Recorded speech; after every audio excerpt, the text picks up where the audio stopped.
Right, so we have reached the end of this first half of our afternoon session, and we have had a lot of different inspiration, a lot of different points for reflection that have been put on the table by all of our speakers. And this journey has really taken us to underline the profession, the figure of the entrepreneur, who maybe is something more, something different compared to the what we usually imagine in our common imagination, as we usually see entrepreneurs, let's say, in society.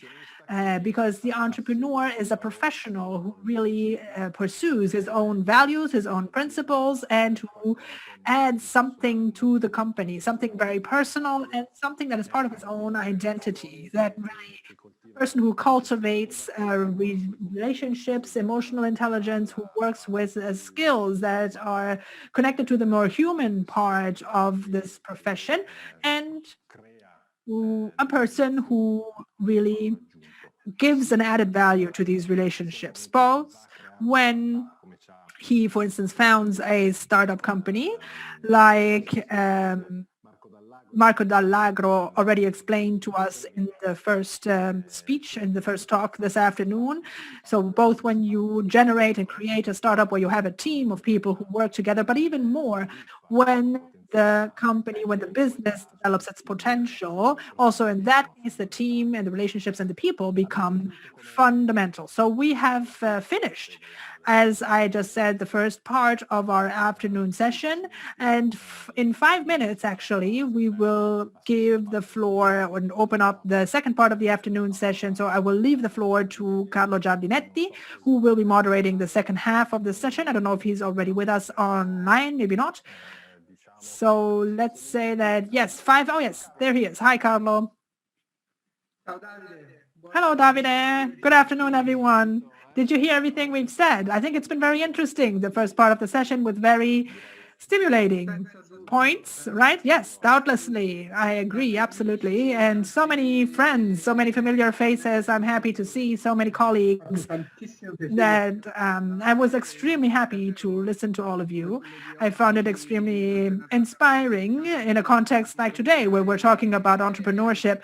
And also I liked to explore, let's say, the meaning of the word entrepreneur more in a broader sense. And I am not myself a huge fan of saying, I don't know, startups and all of these, this funnel that we're so used to now, because I think that the entrepreneur has a much more stimulating mission, a broader mission with different angles. And all of the guests today have explained this very interestingly. So we have listened to many different aspects. Yes, it's been a great afternoon. I'm going to leave you now to continue listening and discussing and moderating. So have a great afternoon. Thank you, everyone. Thank you. Allora, proseguiremo in lingua inglese da qui. Okay, we are going on in English from now on. So if you want avail of the translation, the Zoom platform allows you to use it. You have the little world with the interpretation below on the bar below. Well, to comply with timing and people who might want to join us, so you know that we are starting at 5, I'll actually use these few minutes to start off in an easier way. Maybe in English. I see Ellen on the other side of the video, so I will switch to English, and I hope everything works fine. So you can use the translation available, the simultaneous translation, if my English is terrible. Ellen, I'm going to switch to English now, and like I said, there will be the opportunity for anybody who want to hear the translation in Italian to use the interpretation now. To make sure that we respect timing and perhaps people that are planning to join in at 5 p.m. sharp, we have 2 minutes to just make sure we warm up, we enter into the conversation. I see the name in the tag is Pim, whom I know very well, but I see on screen Ellen. And Ellen, maybe you, oh, there's also Pim. Okay. Hi, Pim, great to see you. I can't hear you, Ellen, for some reason. So this is good. We have 1 minute still. We can look at the audio.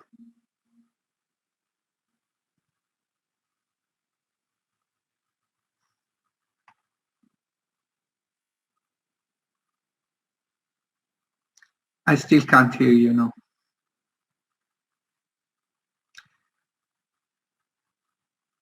So we still have a minute to go. I think, try again. For a second, I could hear the microphone. Can you hear me now? I can. Wonderful. Okay, well, great that we have that extra minute to check that then. Absolutely.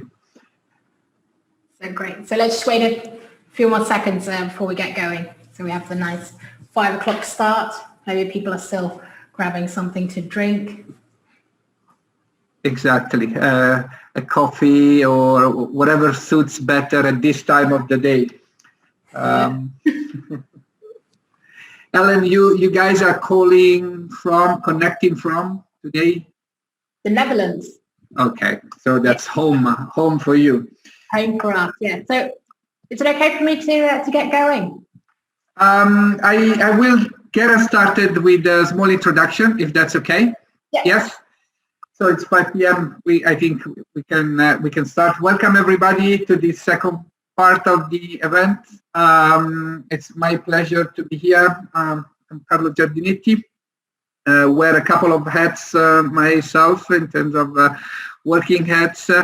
I work as the Dean of Executive Education at the Franklin University, Switzerland, but I also work as a Sustainability Lead and Leadership Senior Advisor at Deloitte Consulting.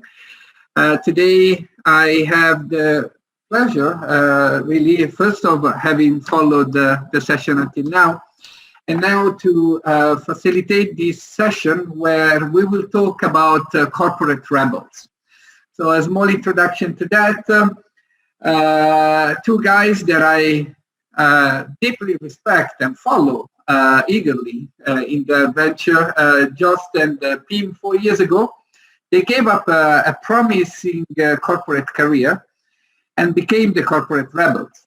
They decided to embrace a mission and purpose to make work more fun. They created a bucket list and they talked and visited over 100 pioneer working places around the world. And what they've learned and what they have been able to share with a growing global community today has been recognized by global media, such as including the New York Times, Forbes, Huffington Post, The Guardian, and the BBC. But also by international awards such as the Thinkers 50, and by pioneer networks such as the Lugano Living Lab today, here. So I'm really happy and excited to have Pim and Ellen with us today. I and Pim actually go back, I think, to 2018, and I have since followed eagerly all the progresses, and I've also included some of their work in my Future of Work course at Franklin University, Switzerland, but also in my collaborative leadership, as Pim knows, that I teach at the Harvard University. So I hope many of you will follow the Corporate Rebels Cult blog from today. In case you're not doing so yet, I'm sure you will feel intrigued to follow it after this session. Meanwhile, also welcome to Jim Mendes. Hi, Jim. We will connect with you in some time after the presentation by Pim. So Pim, and Ellen, over to you for an exciting presentation, and I will jump in again in around 20 minutes for some Q&A. Meanwhile, I will put my video off so that you get the full stage for you. Okay? Great. Okay, thank you. Thank you for the very kind introduction, and also a special thanks for us being able to do it in English, because for myself, apart from ciao and gracias, I would say that is my Italian. So I'm happy we can do it in English. So before we get going, a few points to make. If you have any questions, please let us know, because as soon as Pim starts to share his story and questions come in, I'll just stop him on the point to get your questions in. And there's also going to be time for that after Pim's presentation. So before he goes off and shares what he's learned together with Joost over the last 5 years, I'd like to get a bit more of a feeling of the group we have in front of us. So what I'll be doing is I'm going to share a poll with 3 questions and questions you should be able to answer very quickly with a yes or a no to get a feel of what the group is in front of us. So I will launch the poll now. And I'd like to ask you to answer these 3 questions. So first of all, I feel engaged at work, true or false? Secondly, I have access to all company finances. And third, I get to set my own salary. Okay, so the votes are coming in very quickly. Let's see. So I'm happy to say that on feeling engaged at work, we've got a lot of people answering true. Shame to see that some people also have to answer false. So good to see that the first point is an overall majority is true, but after that it's already getting a bit less. So having access to all company finances, the most of the people that is not the case. And I get to set my salary. More people saying false, but actually quite a big group saying true. So it'd be very interesting to hear what your backgrounds are and how it comes you're able to do that. So, okay, great. Thanks for answering this question. And without further ado, I'm going to pass you over to Pim for the next 20 minutes.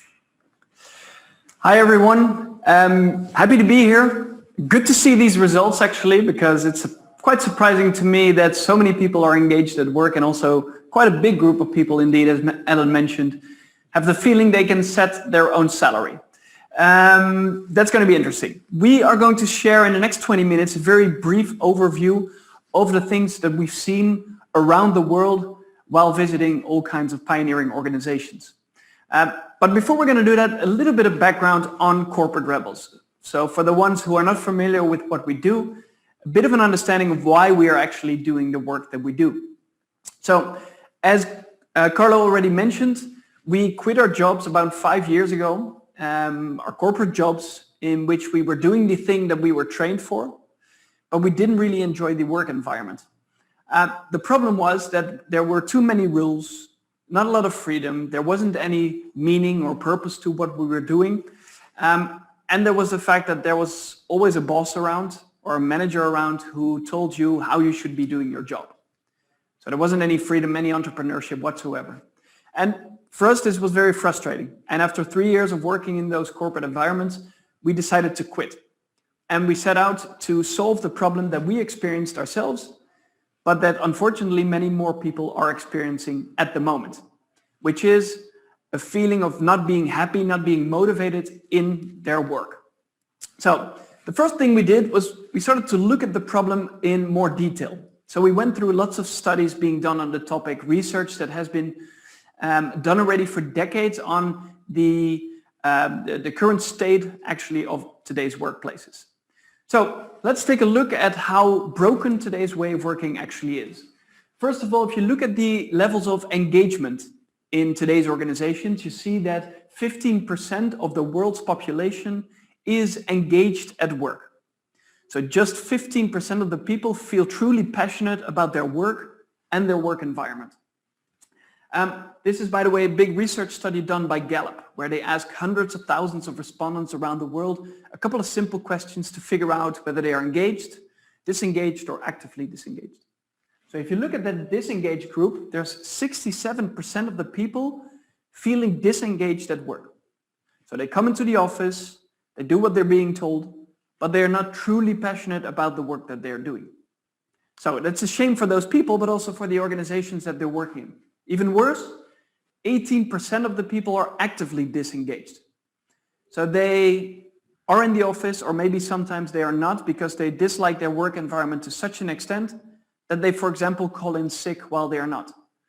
Or they don't do the work they should be doing and therefore sabotage the work of others in the organization, simply because they don't like their work and their work environment. So it's a painful statistics where you see that more people are actively disengaged and being counterproductive to the organization and their colleagues, and only 15% of the people being engaged at work. Some more stats. So if you look at the symptoms of burnout that people experience in today's workplaces, we see that there's 23% of the people, so of the entire workforce, that always or often experience symptoms of burnout. For example, headache because of too much stress in their work, not being able to work, being at home, not being able to do any of the things they should be doing because they are burned out. There's 44% of the people that sometimes experience those burnout symptoms, and just 1/3 who never experience any of those symptoms. So we're not just disengaging people in the workplace, but we're also literally making people sick. But it gets even worse. If you look at meaning or purpose at work, a lot of people, 40% actually, according to this study, feels that their job makes no useful contribution to society. So they feel that they spend their time either pushing paper around or at least not contributing to something meaningful to society. So to summarize, we have workplaces that disengage people, and we have workplaces that make people sick. And the work that people are doing doesn't feel meaningful to 40% of the people. So in our perspective, the way we work is broken, and we need to do something about it to create organizations where people actually love to be, where they love to contribute, have a lot of autonomy in how they're doing their work, and also feel meaningful when they go back home at the end of the day. And this is very much from a personal perspective. We argue that if you spend 40 hours a week in a job, it should also be a job that you thoroughly enjoy. But if you would look at this from an organizational perspective, and if you care more about the bottom line than about, for example, the happiness of employees, even then it's interesting to focus on creating a workplace where people love to contribute. And it makes a lot of sense, of course. So if you look at some of those statistics, you see that productivity and profit are higher when people are more engaged at work. At the same time, absenteeism, accidents, and defects are lower when people are more engaged at work. So this is pretty common sense. If you like to do something, the outcomes will probably be better too. And there's a strong link, strong correlation between those two elements. So it makes sense from a personal perspective, but also from a business perspective, to create a workplace where people truly love to work. So this was the idea that we built Corporate Rebels around. As I mentioned, we came from different backgrounds. Joost being a nanotechnologist, myself being an industrial engineer. So we had no clue how to make work more fun. But it is the problem that we wanted to solve. So we decided to look for the best organizations, the most advanced pioneers around the world that could teach us something about making work more fun. 5 years ago, we created an overview of all those pioneers, from academics to CEOs to entrepreneurs to internal rebels inside organizations to companies that are doing things differently and that have been able to make their workplace more fun, more engaging, more motivating. And we set out to visit them. Over the past 5 years, we've been all around the world to learn from these pioneers and to share everything we learn through our blog, our book, in sessions like these, to make people aware that work can be quite different than what most people are currently experiencing in the workplace. So what I'd like to do is to go through the main trends that we've seen. So what distinguishes these organizations, these progressive organizations, from the more traditional companies that most of us know. And it's summarized in 8 trends. It's not a fixed model, but it's a source of inspiration to understand what these pioneers are doing differently than the more traditional workplaces. So let's start with the first. On the left-hand side, the top left, you see the focus of more traditional organizations. And on the right-hand side, you see the focus of more progressive organizations. The first one is a move from profit to purpose and values. So in those 100 plus organizations that we've been visiting, there's a very strong focus on contributing to something meaningful, having a clear purpose with a clear set of values in place that guide the decision making in the organization. So people that are working there, customers that are buying their products or services, or suppliers that are supporting these organizations, all focus on creating and achieving and pursuing this purpose of the organization. Of course, making money is vitally important for any organization in order to stay alive, in order to make new investments. But for these companies, that's not the reason they exist. They exist for something more meaningful than just making money for shareholders and for just maximizing the profit every single quarter. Second trend is a move from hierarchical pyramids to a network of teams. And with that, I mean the traditional organizational structure with the CEO on top, then lots of middle management layers in between, and then at the bottom line, the people that are doing most of the operational work. These organizations don't believe that's the best way to organize it. It might have been a good idea 100 years ago when everything was the same every single day. But nowadays, when things change so quickly, when organizations constantly have to adapt to changing customer needs, they feel that a network of team structure is much more applicable to them. Meaning that you have lots of small teams that act as if they are separate businesses that are working together to achieve something they could not achieve alone. So mostly 10 to 15 people together in a team, multidisciplinary teams who are responsible for their own profits, who are responsible for their own investments, their own strategy, their own hiring and firing. So a lot of decision-making power is transferred from the top of an organization to those frontline teams. The third trend is a move from directive leadership to supportive leadership.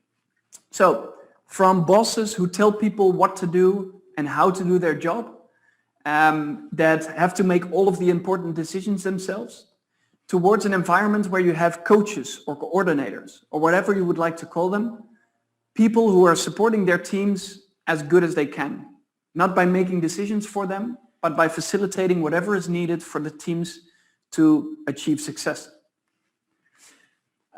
The fourth trend is from plan and predict to experiment and adapt. So moving away from the idea that you can predict what's going to happen in the next year or the next 5 years, and instead focusing on the short term, setting up experiments to test new products, new services, or new ways of working. And then based on what you learn from those experiments, adjust your course. To give you some example, for example, there's a large Swedish bank called Handelsbanken. They employ 14,000 people and they don't have an annual budgeting cycle. They believe that it's not a good idea to waste a lot of time coming up with detailed budgets and detailed plans on what might be happening the year after, to then the next year get stuck in these budgets because there's no freedom anymore to move, for example, money around in the organization. So instead, they have a different process in place that's much more dynamic and allows them to change much quicker than other organizations. And for example, the past year, in times of crises, when things constantly change very quickly, a company like Handelsbanken is much more successful than its traditional counterparts because they are able to change more quickly based on their changing work environment. The fifth trend is from rules and control to freedom and trust. So how can you get rid of all of those rules and policies that dictate how people should be doing their work? So getting rid of fixed travel policies, rules that tell people how they should dress, rules that tell people when they should come to the office and when they can go home.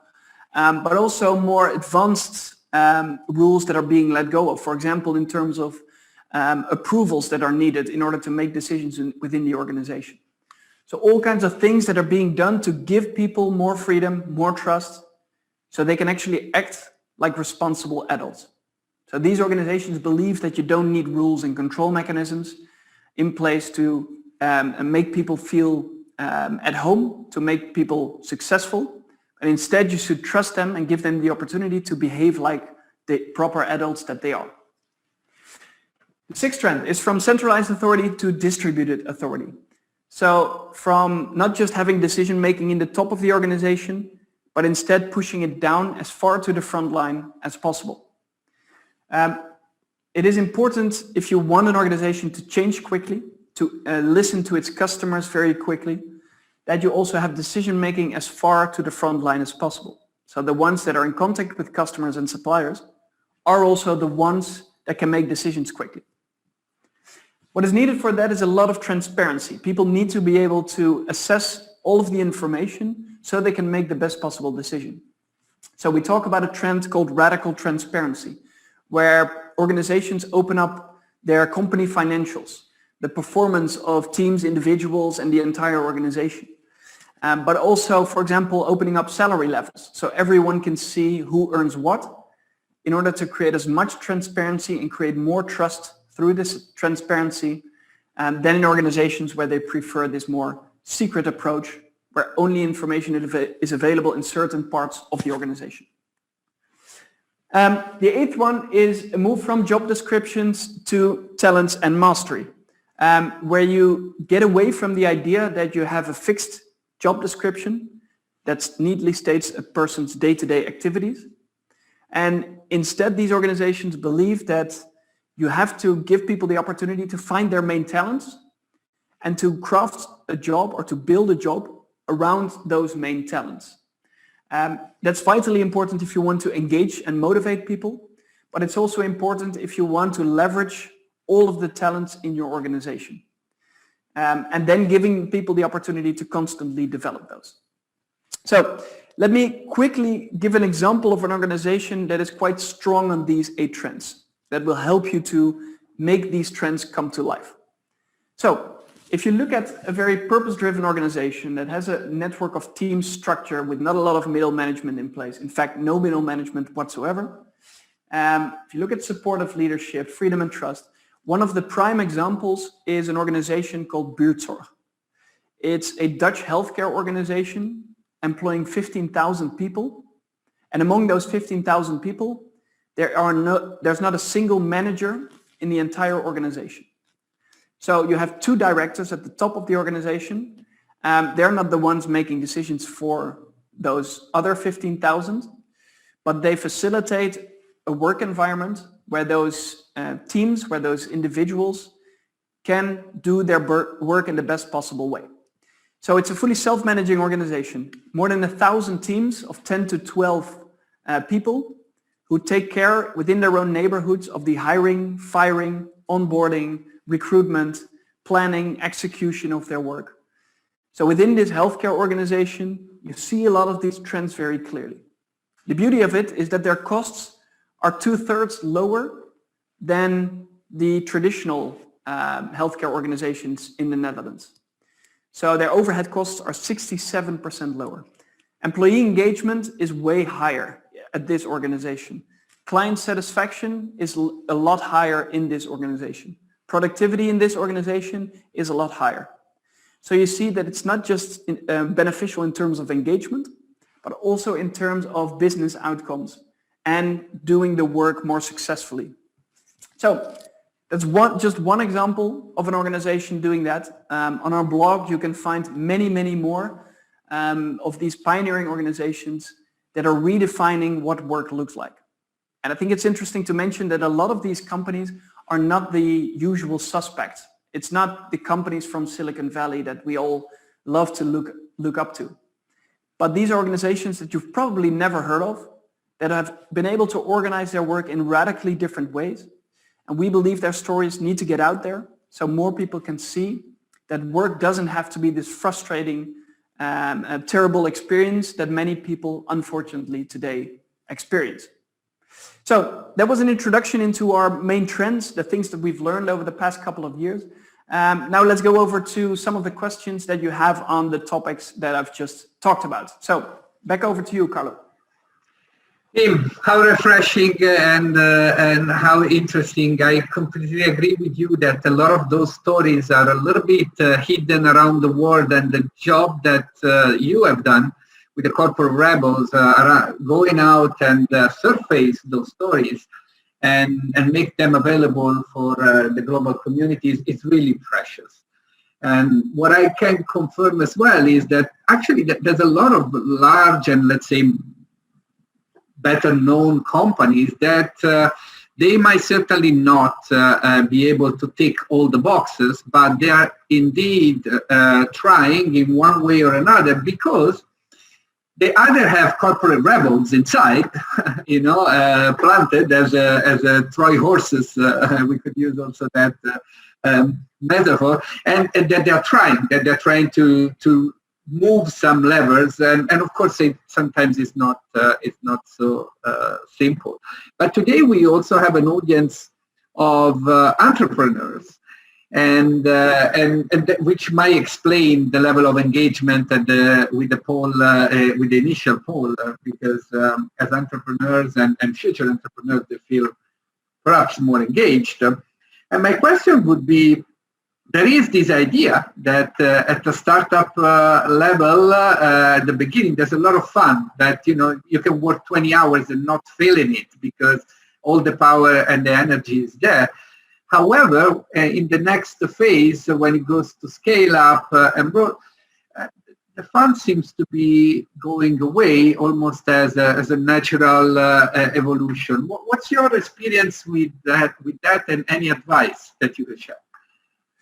Yeah, interesting question. There's this phenomenon that is often being talked about in this field, and it's kind of called the startup scale-up fuck-up, where you organize yourself in a very successful way at the beginning. As you mentioned, there's a lot of passion, a lot of motivation to get things started and get things up and running and make their impact on the world.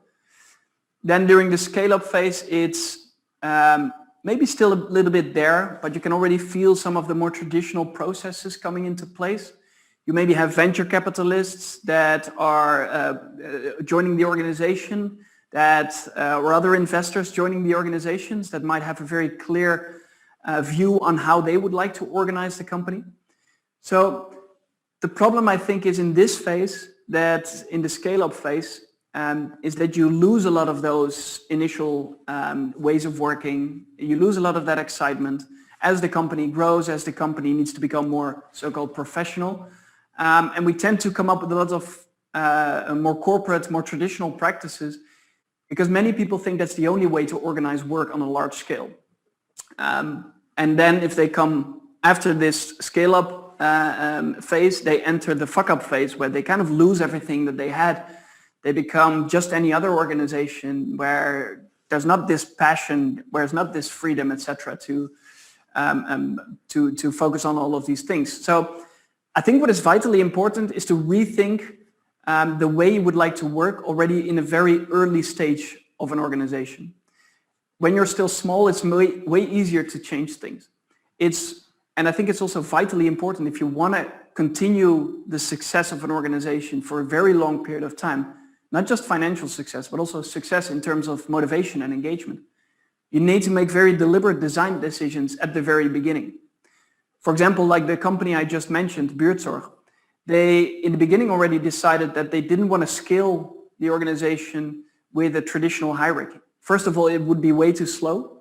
Secondly, then if they would have so much bureaucracy, they wouldn't be efficient and successful anymore in delivering good work. So they said already in the beginning, we are going to organize with self-managing teams of 10 to 12 people who will be running their team as if it's a separate business, and they're fully responsible for it. So if they're successful, they are the ones that also feel this success. If they are unsuccessful, they are actually the ones that also have to suffer the consequences. And they might actually lose their job if they're unsuccessful for a long period of time. So they already have the ownership as part of their design in the organization.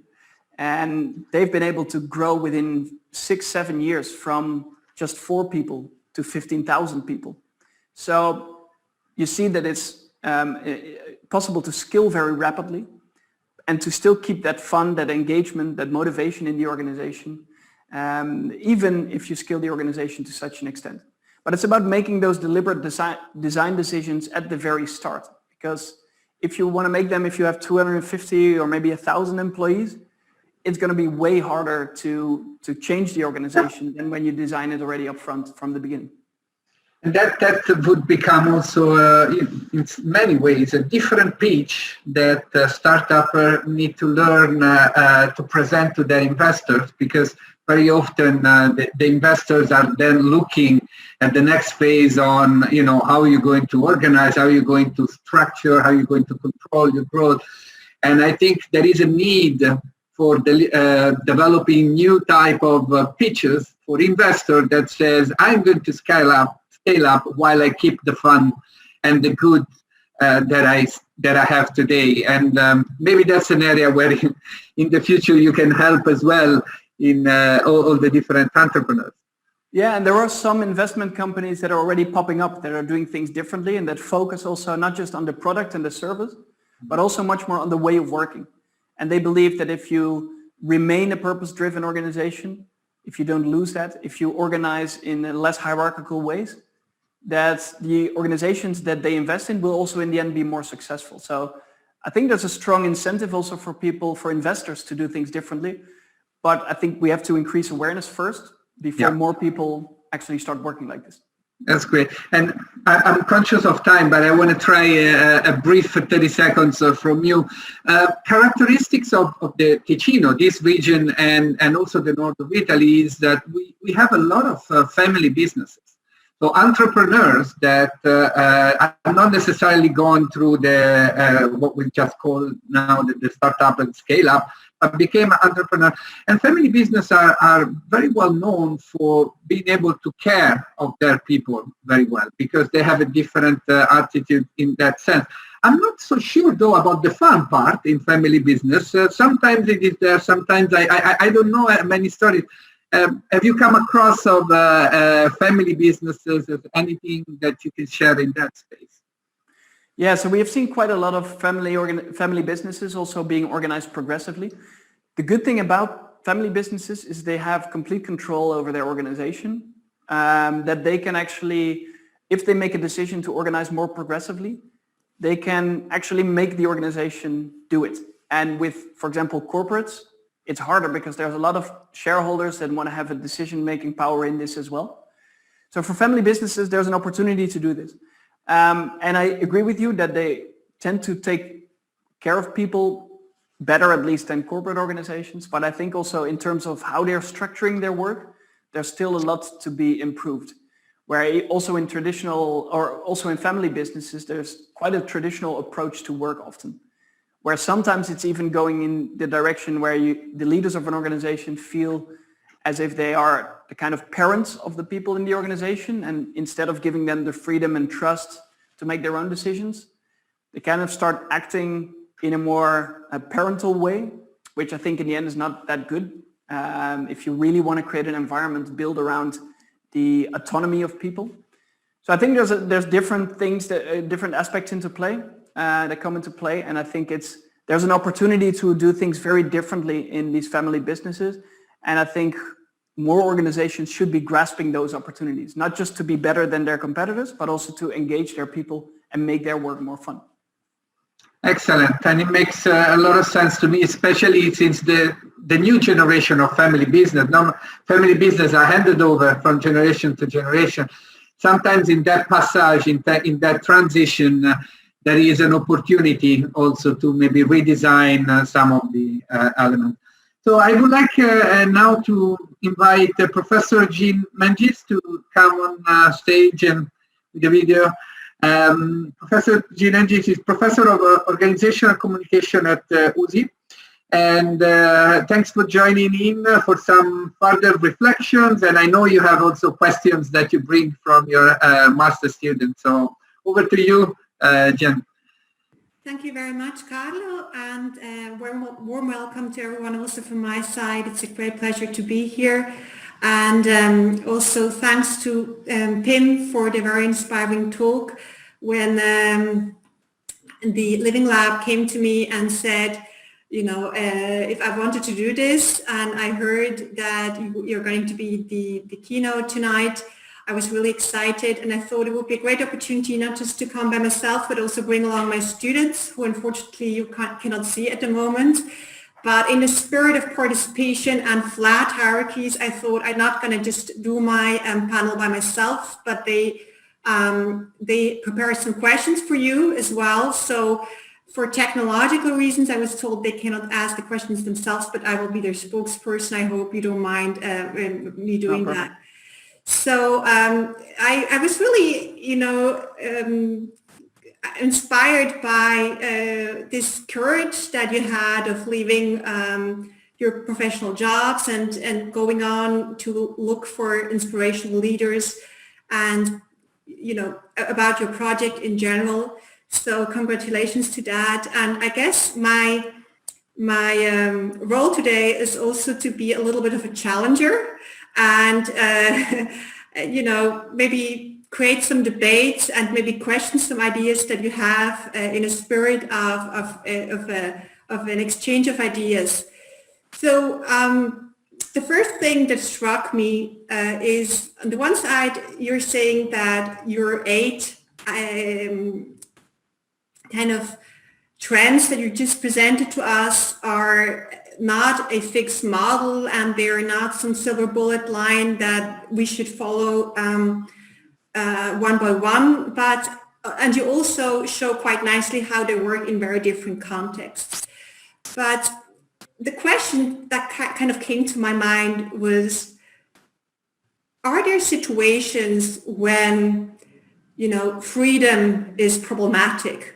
Or are there situations when supportive leadership is problematic? Or are there situations when we want to have clear rules rather than just being driven by purpose and values?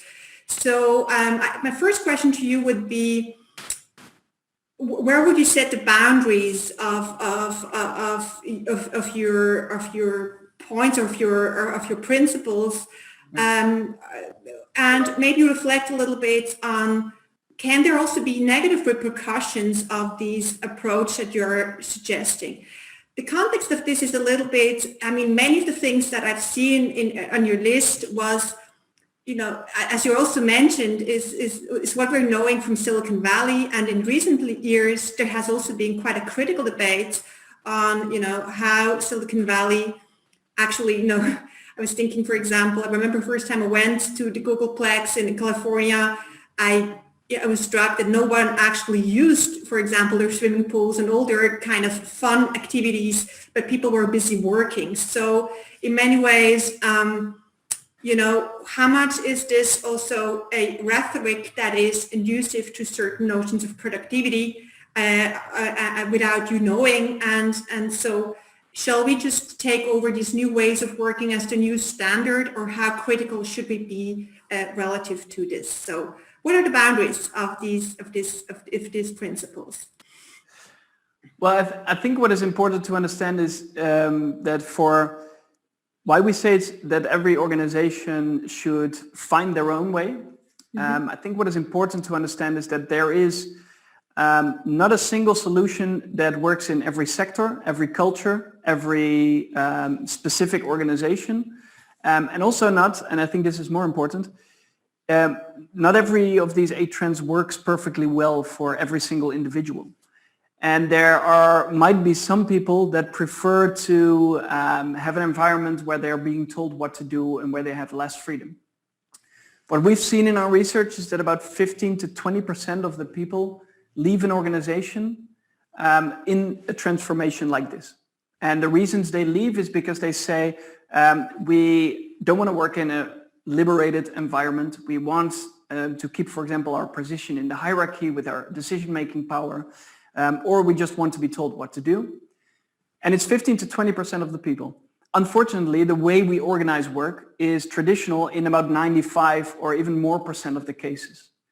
So I think there's a disbalance between those people that want a traditional work environment, or at least that say they want a traditional work environment, and the amount of traditional work environments around. I think the balance is completely wrong. If we would have 80 to 85% of the companies organized very progressively, and just 15 to 20% of them traditionally, I think that would make much more sense. Then people can more easily decide where they would like to work and what kind of environment they'd like to work. And I think that it is important for any organization to keep in mind the perspective of their people. And if they work in the financial sector or in healthcare or in government or in an IT company, they might have different challenges that they have to face than people working in a different organization. And I think it all starts with having a conversation. What is it that frustrates you in your current work and in your current organization? And how can you get rid of that frustration? What are ways of working that we can maybe learn from other pioneers to adopt in our own organization to see if we can change and make work better for the people working in our organization? And it's about listening to employees, setting up experiments to change, and then finding your way towards your own ideal way of working. And for us as a company, that might be very different than when you would look at a, for example, healthcare organization or a government organization. I think it's important to share that. I think it's important for people to understand it's about having that conversation with employees to understand how to make work better. And then look at these 8 trends as a source of inspiration to see how you can actually make a change and what you can learn from others that have already gone before you. So for example, one of my students was asking, there are people who just want to do their tasks and be told what to do. So that you would say that is a small percentage of the organization, and for them maybe it would be right to have a certain set of rules without taking over responsibilities, without having a pressure to be innovators and entrepreneurs, but to be able to do a more kind of 9-to-5 job if they wish to do that. Yeah, well, it depends. I think also organizations could argue for the fact that they don't want to be a workplace like that they want to be progressive, have an environment where people have autonomy, are trusted, and can make decisions themselves. And that if people don't want to be part of that kind of new type of environment, that they are advised to leave the organization. Or you could have a differentiation within an organization, but I don't think that will hold on for lots of years. I think you will get some frustration in the organization by doing that. And I think this is also where it's important to underline the one trend that I talked about is the trend on a network of team structure, where you split up a bigger organization into smaller entities. And within those entities, there might be differences in culture, where you have one that might be a bit more traditional than another. And people can more easily move between these different teams or entities, depending on what their preferences are for a work environment. And I think this is also important.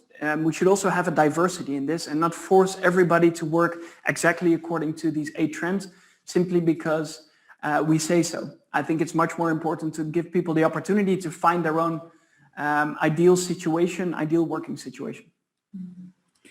So thank you.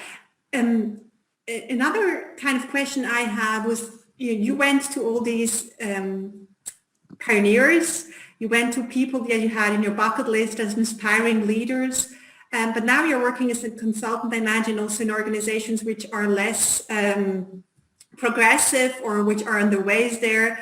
So the question is around how do you make change happen? How do you go from, let's say, we are all socialized in this traditional ways of doing work, either in our current organization or in previous work experience, and we have to get into the habit of kind of doing things differently.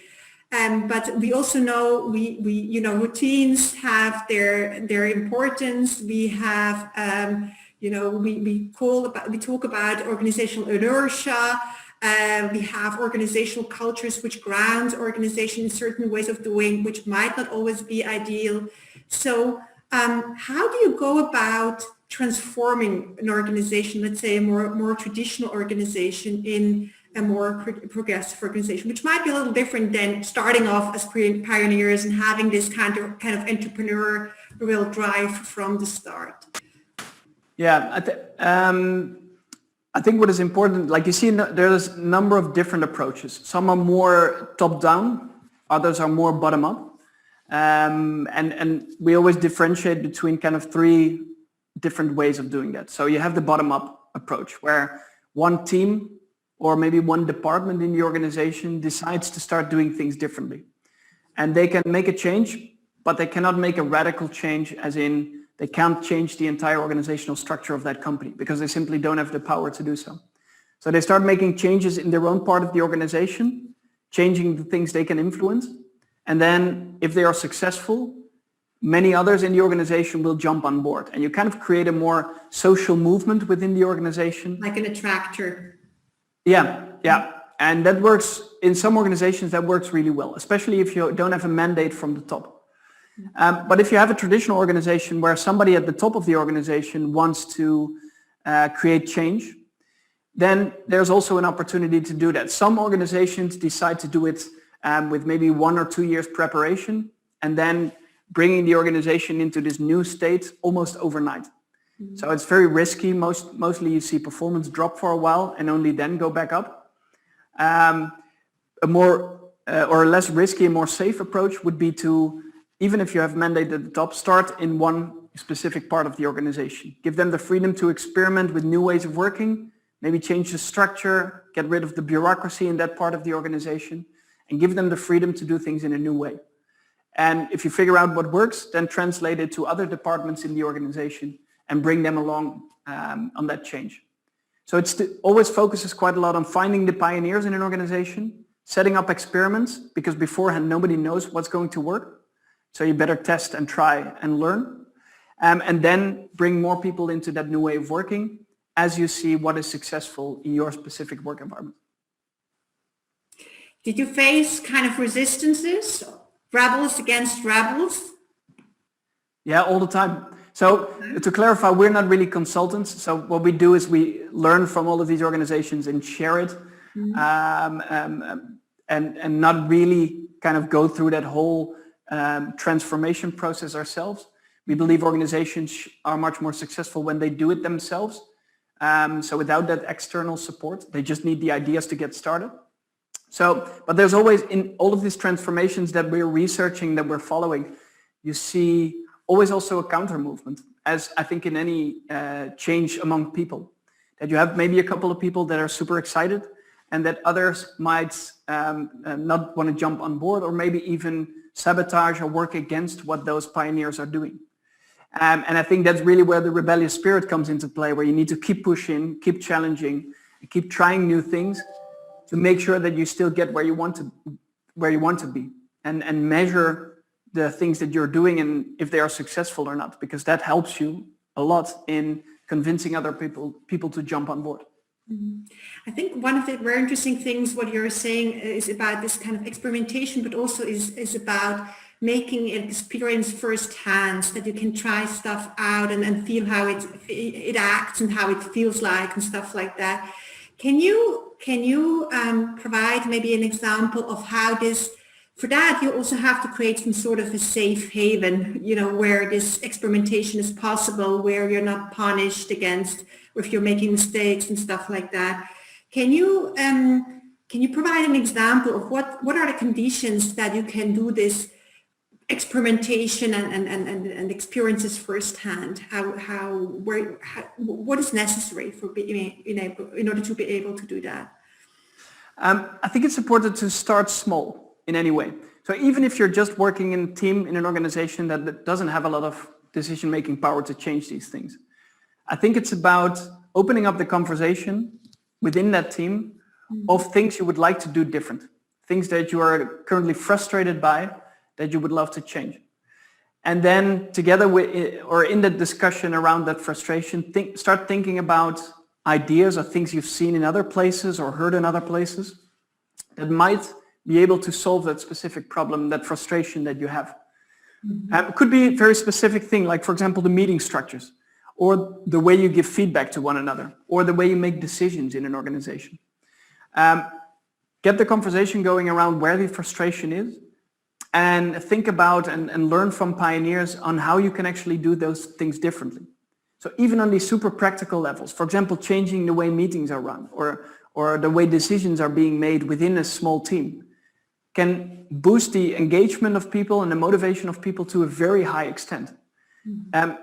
In many cases, more than the big changes in organizational structure that will follow later on.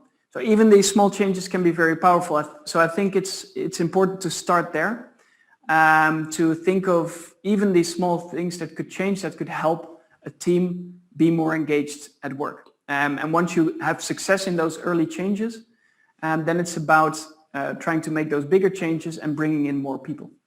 And I think that's an important thing to do because if you start small, you can learn how to experiment. And of course, one of the requisites of that is that you have a bit of freedom to experiment. So you need to have, for example, a team leader who's also into this. If there's a person that's constantly pushing back on all of the initiatives that you take, then if you keep trying that and if you still don't get anywhere, then I suggest you leave and find another team in the organization or maybe even a different organization to work for. Because I think it's also important to understand that if you can't change it, if you can't not change it, and if you continuously try to, but you get too much pushback from the organization, you might actually be a better fit in another organization where you have a bit more freedom to experiment with that new ways of working. I see Carlo. Carlo, do you want to intervene? Jim, yeah, I'm looking at time, and one of my roles is trying to get us and keep us within the timing. But we have our last 10 minutes, so my suggestion would be to stay together in these last 10 minutes. And there's two topics that I want to pick up out of what you have introduced in this very interesting Q&A. One is really the last one on the failures, mistakes, and making space for that. One thing that I have found extremely useful is was introduced by Amy Edmondson, a Harvard Business School professor, where she says it's very important to introduce a new language for failures and mistakes inside organizations. So we need to be able to distinguish mistakes and failures. That's not all one bucket, right? There are mistakes. If we know the process, we've done it, we have the skills, we've been trained, I think we have to understand that those kind of mistakes are not welcome by nobody. That would be silly, right?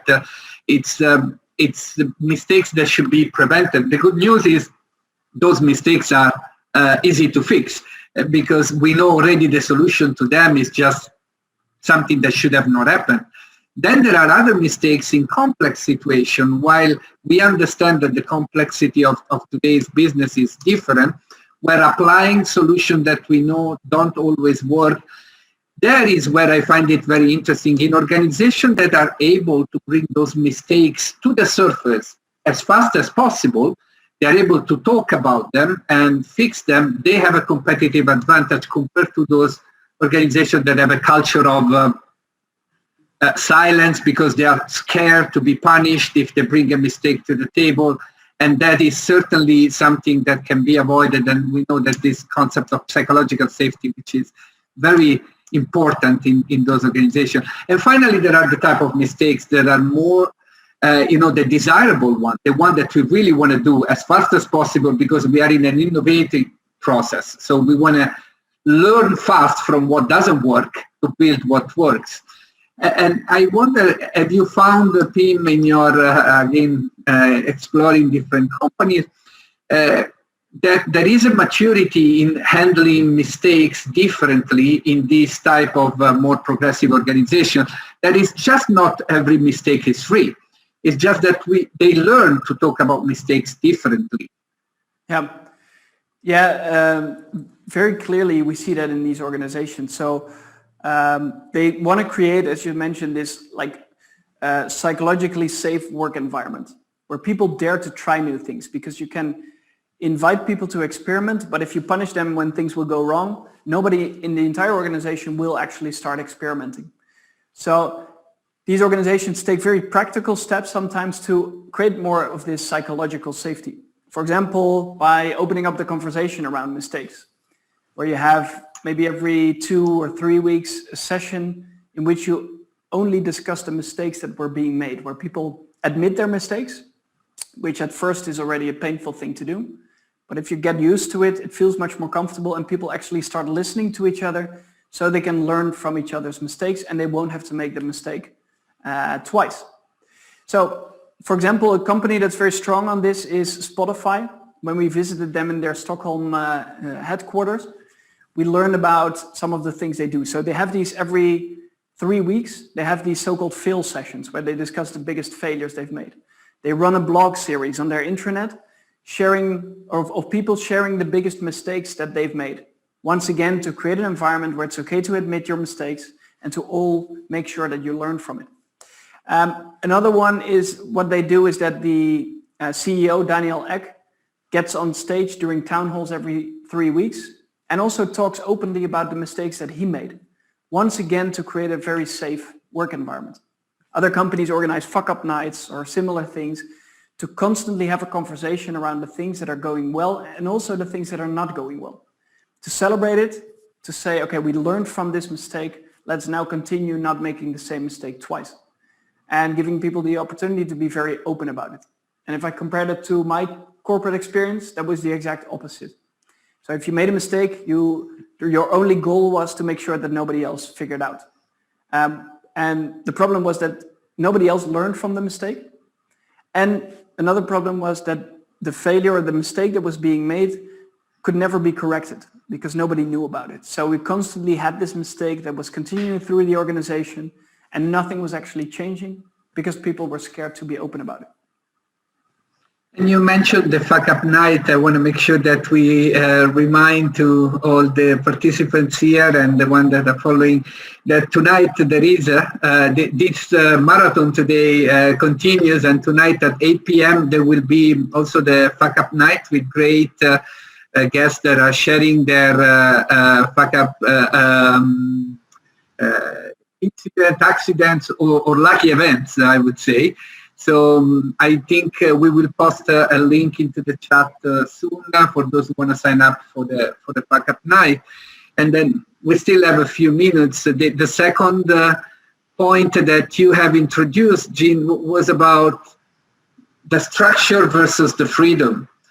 And so who want more of what? And when I met with Pim the first time, I was working in a university where we decided for our department to use a system called holacracy, which is a system of radical empowerment.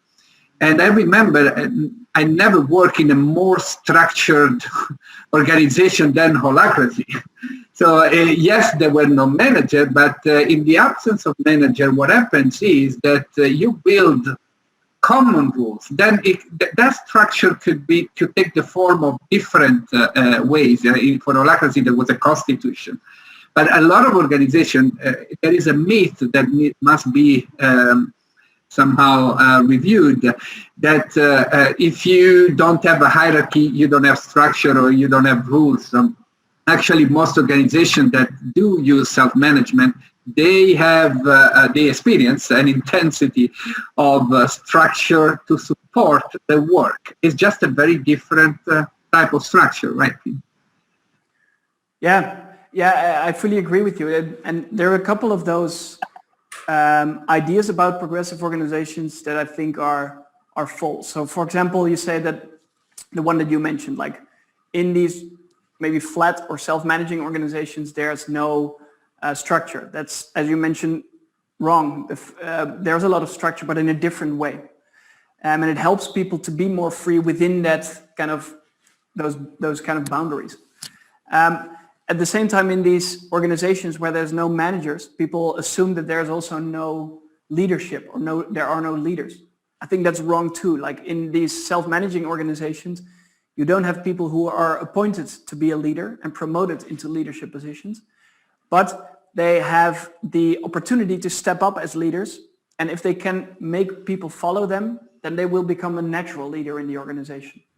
So I would argue there's actually more leadership and more leaders in these progressive organizations than there are in traditional organizations where people might have manager title, but not really being a true leader in the sense of being able to create a following and to get people to where they want to go. So I think there's a couple of those important misassumptions or misunderstandings about these ways of working. And I think you mentioned a very good one, also the one on structure. So it's about looking beyond the buzzwords and the hypes and really looking at what are making these organizations different in terms of structures, in terms of leadership, etc., than those more traditional ones. Can I ask a follow-up question, Carlo, if we have still time? one of the things that my students wondered about, and which I think could be, you were saying before, we have to start small, we have to start locally, and we have to be attentive to the small things. For example, how we structure a meeting, how we set up a certain atmosphere, how we make sure that we have the psychological safety where you can feel that you can expose your vulnerabilities and so on. One of the things that, I got some questions was around these changes that we witnessed this last year with the COVID-19 on meeting, for example, much more virtually, where, for example, the spatial arrangement has changed a lot, and the boundaries between private and corporate has changed a lot. So a lot of these attentions to the small have changed quite a lot, and many of those are probably also here to stay. We are probably not having the same arrangement of meetings as we had before. We're certainly going back in some ways, but not altogether. So I was wondering, how do you see how this kind of cultural changes? Because a lot of the things that we're doing now with this screen meetings is that it's very functional, right? You meet because you have this talk, and I ask my questions, and then a second later I'm gone, and you're going home, and whatever. So all this, the serendipity, the kind of more relational quality, you talked about experiences, and experiences is embodied, is, actually going there. I very much appreciate it in your book that you describe how these people dressed, and how these people, how places felt like, and talking about surfing and everything. So I was just wondering, how would you assess this virtualization of work in relation to your principles? I think a couple of interesting things happened over the past 12 months. So first of all, before 2020, a lot of companies said we can never work remote. We can never allow our people to work from home because they will not work. They will focus their time on doing other things. We will go bankrupt if we give people the opportunity. It will be complete chaos. Well, interestingly, we learned kind of the exact opposite of that. So people are more productive. Some are actually more engaged. So if they don't have the problems at home or have to take care, for example, of their kids while they can't go to school, people who don't have that actually have higher engagement as well now working from home.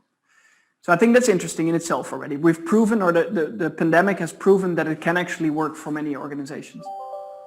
But what I think is important is to not just simply copy-paste the way of working of the office and bringing it into a virtual environment. So what we've seen over the past year is that many people who had a lot of meetings at the office now still have a lot of meetings, they just do them at home. And they don't really rethink their way of working. So they just take their physical environment to an online environment and not rethink their processes, their structures, the way they run meetings. So for example, a lot of the companies that have already for decades worked remotely, or for years worked remotely, they've created a whole new way of communicating, for example, with each other. And they don't constantly have meetings behind their laptops, but they communicate in other ways, in a more asynchronous way, where people do the work in their own ideal time and not when everybody has to come together during a meeting.